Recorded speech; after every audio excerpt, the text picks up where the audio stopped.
Bom, pessoal, a gente vai agora dar início nessa primeiro episódio, né? Episódio 1 da história do quinto dia.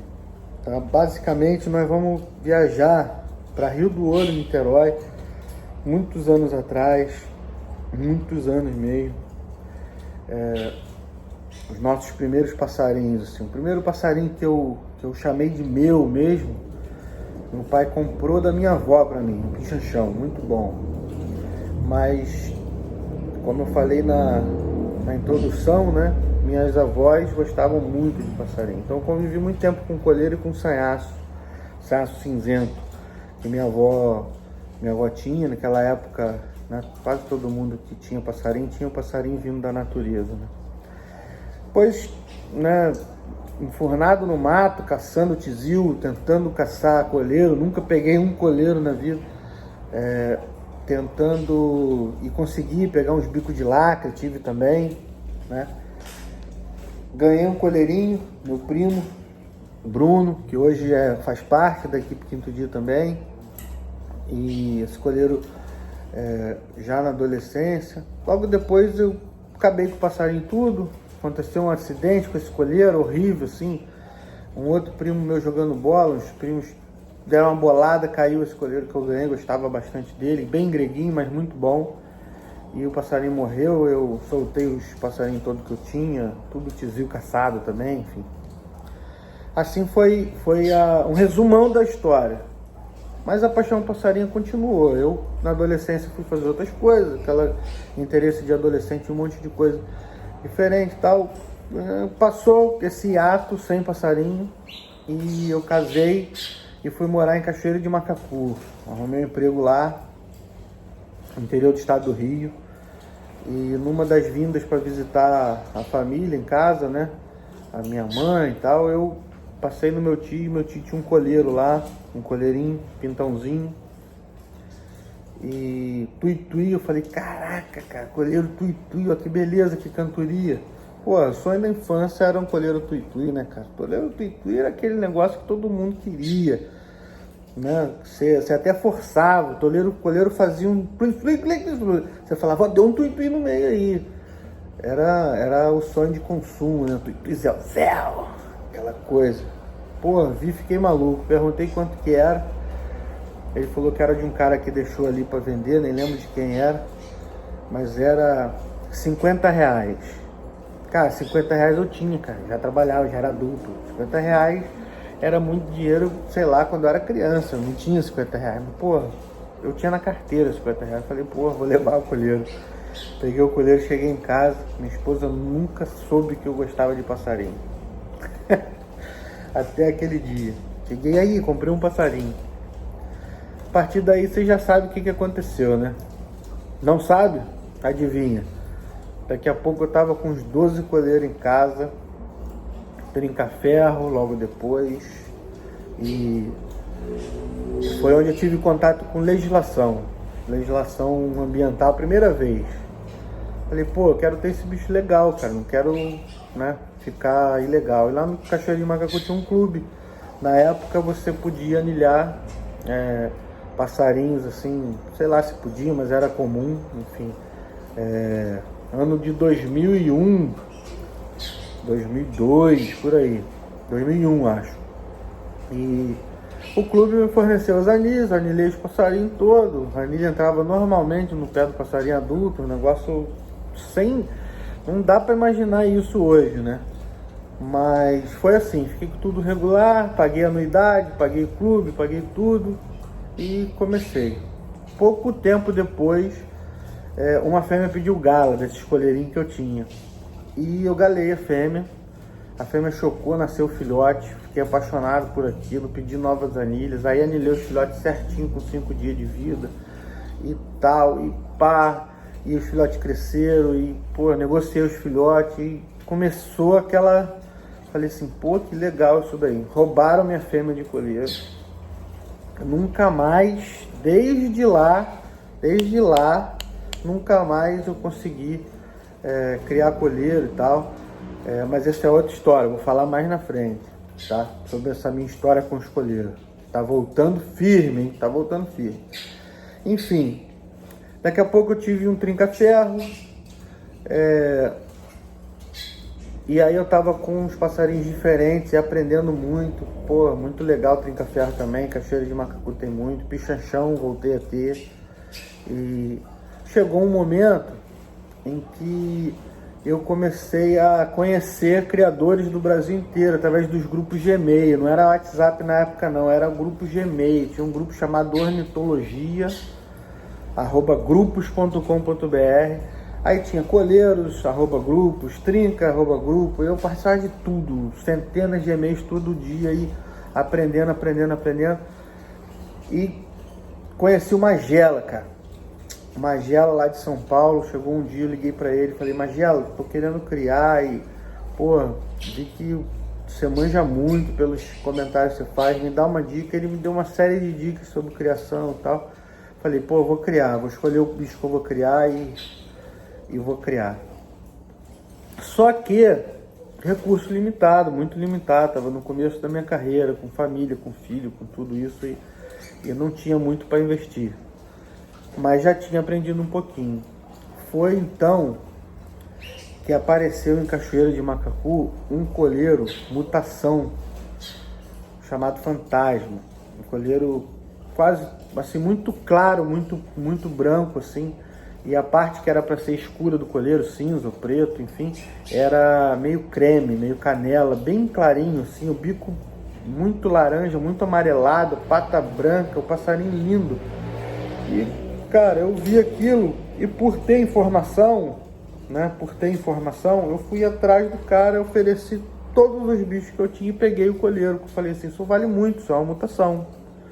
Nem sabia o que era mutação. O colheiro foi capturado perto de Itaboraí, se não me engano. Levei o colheiro para um grande criador de Niterói, que também ficou muito meu amigo, o Isaías. O Isaías viu aquele colheiro e nem foi o Isaías, não foi o Isaías, foi o Beto veterinário, amigaço. Depois o colheiro foi pro Isaías, depois fixou a mutação e tal, depois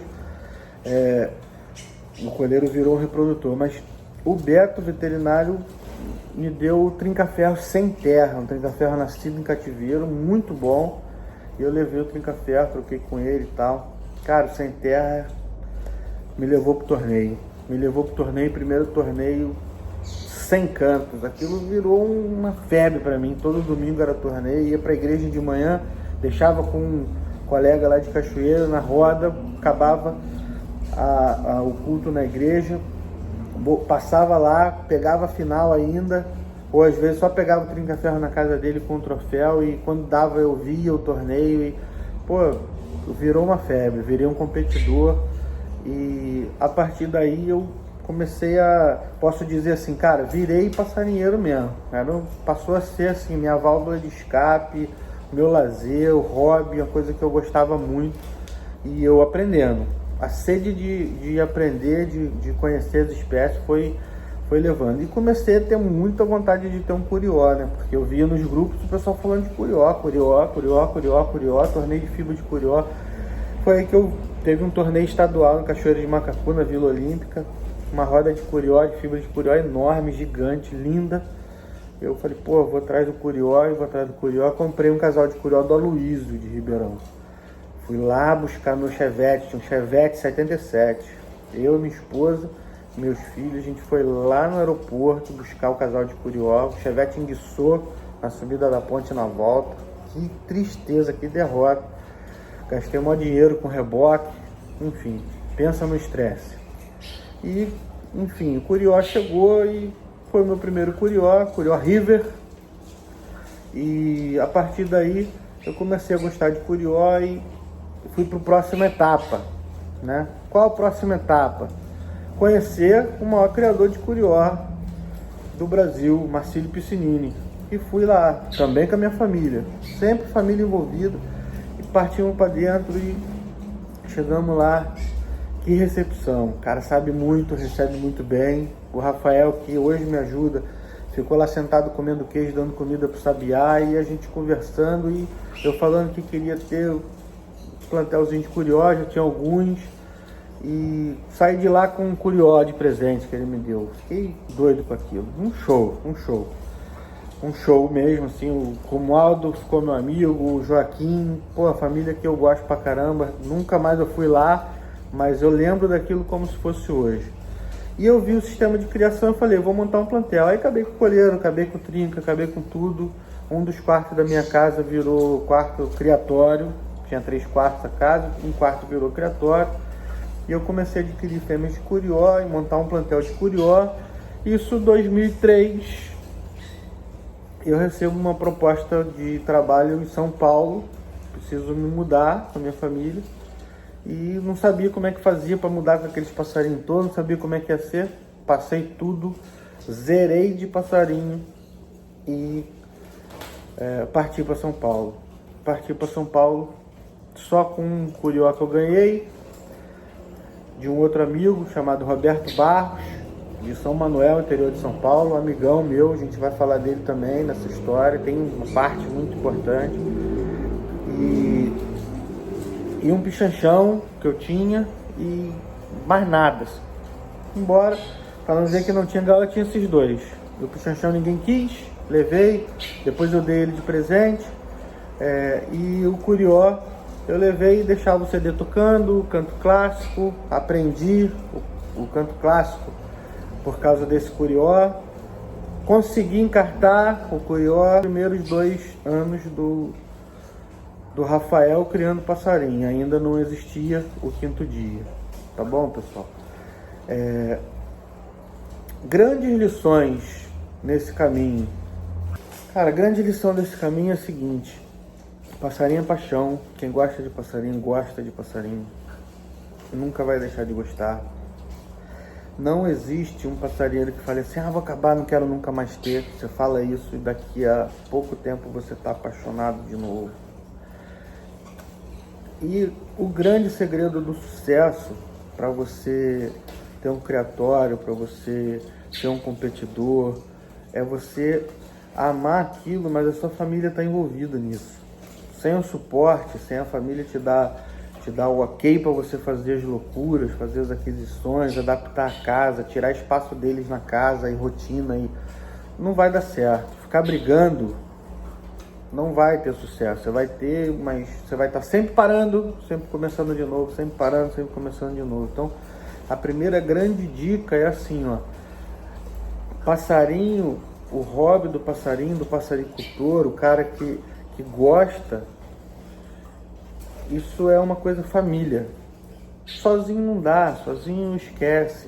Ou você não tem família, ou você não tem passarinho. Ter família e ter passarinho com a família não estando envolvida nisso daí, no mínimo para te dar apoio, no mínimo para respeitar o seu gosto, no mínimo para saber que aquilo tem um valor enorme para você, não vai dar certo, tá? Essa foi a primeira, assim, a primeira coisa que eu aprendi. Na realidade eu não aprendi na época, e o nível de maturidade que eu tenho hoje é muito maior, mas olhando para trás eu vejo que só deu certo em tanto tombo, em vacilo de deixar a gaiola cair, passarinho que morreu porque não bebeu água, porque não estava acostumado com o bebedouro de outra cor, e essas coisas todas que acontecem no meio do caminho, que hoje a gente tenta compartilhar conhecimento com todo mundo. Isso tudo só deu certo porque a família estava junto, porque minha esposa me apoiava, porque eu envolvia meus filhos nessas coisas, e essa é a pegada, entendeu? Hoje faria um monte de coisa diferente, sim, né? Mas olhando para trás, assim, por que deu certo? Porque era uma questão que era compartilhada com a família, né? Então isso é muito importante, muito importante. Tem que haver harmonia, né? E graças a Deus deu certo, graças a Deus a gente está aqui, e é isso aí, galera. Valeu, e a gente continua no próximo episódio. Valeu!